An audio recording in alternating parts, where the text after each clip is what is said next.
আব্বা দাঁড়াও, কেন কি হয়েছে? আমার কথা রয়েছে তোমার সাথে। কি কথা? তুমি আমার সবসময় হাত ধরে না হাঁটো কেন? তুই তো হাত ধরে যদি না হাঁটে তাহলে তুই পড়িয়ে যাবি। আমি পড়ে যাবো? আমি ছোট? তো ছোট না থাকি, তুই বড় হয়ে গেছিস। তো বড় হয়নি, আমি এখন কলেজে পড়ি। তাই নাকি? আমার বন্ধু বান্ধবরা সবাই টিটকিরি করে যে ও এখনো তার বাপের হাত ধরে হাঁটে। ও তাই নাকি?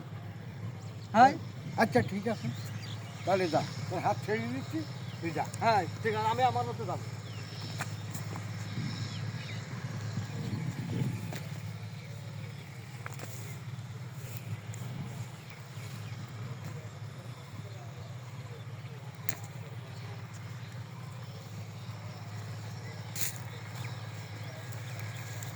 আব্বা চল।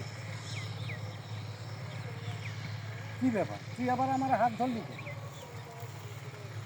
আব্বা আসলে একলা চলা সম্ভব না আব্বা। কেন, তুই না বড় হয়ে গেছিস? এটা ভুল কথা।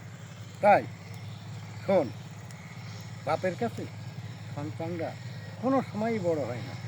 তাহলে চল বাড়ি যাই। ঠিক আছে।